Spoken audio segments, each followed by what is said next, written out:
Okay, I think this is working. Hello, it's me, Mr. Healy. If you don't know who I am, I mean you should. I'm talking to you today about something that's really important that a lot of you will be dealing with currently, is coping with change. Now, change is an important and a normal part of life. Had the pandemic not got in the way, you know, year sevens, you would have still been moving up to Lady Lumley's. Year nines, you would have still been starting your GCSE courses. Year 11s, you would have still started going into your final year perhaps at Lady Lumley's. It might be that some of you may have moved house. Okay, that is a normal thing to do. It might be that you find yourself getting into new routines. I know we all see around January all the people going, new year, new me, and okay, we laugh at them a little bit, but that is coping with change. Now, this year more than ever, we have a lot of new routines to get used to, and it's important more than ever that we learn how to cope with that. So, what I'd like to do, once I'm done talking, the teacher's going to pause me for 2 seconds because I'd like you to discuss and have a think about what things you currently do when you're feeling overwhelmed or stressed. I'm just going to sit here and chill.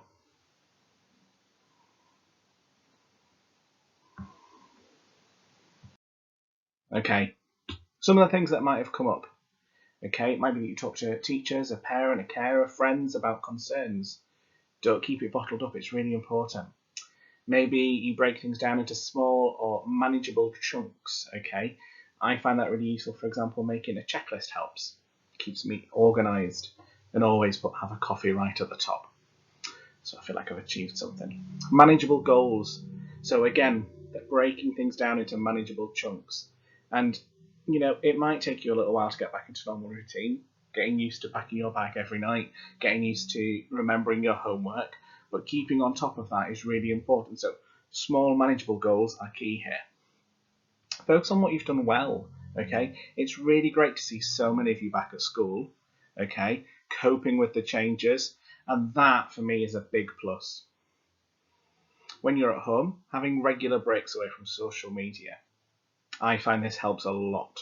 Okay, getting stuck scrolling through various social media and actually just taking a step back and kind of ignoring it for a while, because it's not the end of the world.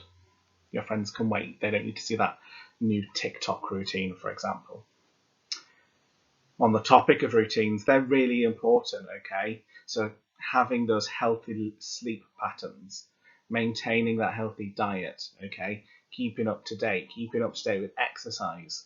I've started going to the gym because I'm fully aware that I do need to go to the gym, but I'm feeling much better for it, and getting into a routine of when I go to the gym is helping me cope with the changes that we're dealing with now.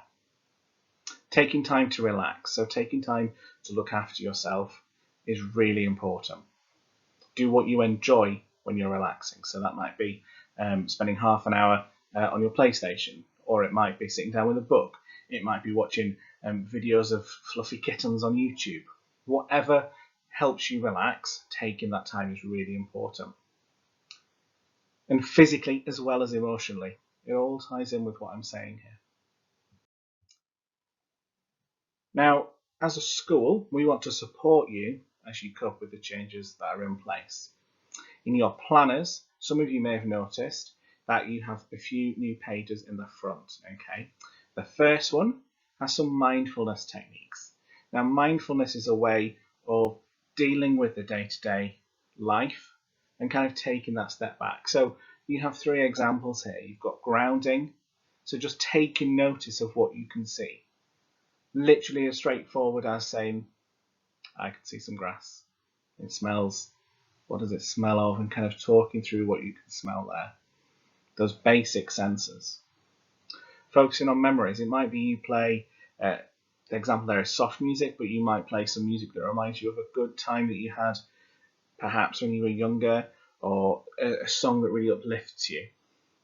And something there as well, some plinky plonky music, kind of listening out for it. These are things that you can try. I'm not saying you have to do them, but they might be things that you might find useful.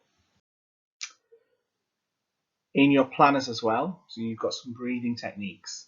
So if you become a bit anxious or a bit worried, I particularly like square breathing. Okay, so have a read through how that works. It can be done anywhere, as can the high five breathing. Really straightforward. And you know what? You could do it and nobody would even know that you're focusing on this. So really useful ways to help you cope. You also have a Wellbeing Toolkit. Now, for some of you, it might be a bit simplistic, but you can still add to it. And I want you to take the time to focus on things that kind of you enjoy doing, things that actually when you sit down and think about it, you're like, yeah, actually that song really cheers me up. So that you can identify that if you are having a bit of a rough day and you're struggling, how are you going to help get yourself out of that rut? And the last thing that's in your planner, you've got a page for wellbeing apps and a page for wellbeing services. Now, some of them are free, some of them may charge, but there are lots of different ways now that you can do to kind of track your own mental well-being. I particularly like Headspace. I think it's really good when I'm struggling to sleep.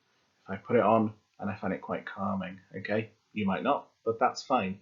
There are lots of different apps or services that you can use to help you maintain your own well-being as you cope with change at this time.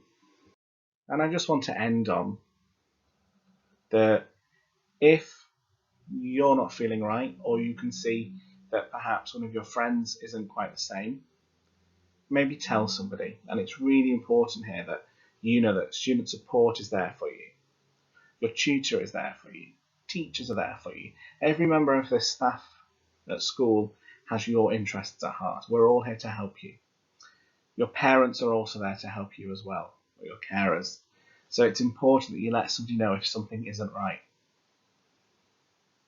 And I think I'm done. Thank you for listening. Use the time remaining that you've got in tutor to have a look at those pages in your planner. Have a discussion about actually how are you coping so far? How are you keeping up? All right, thank you.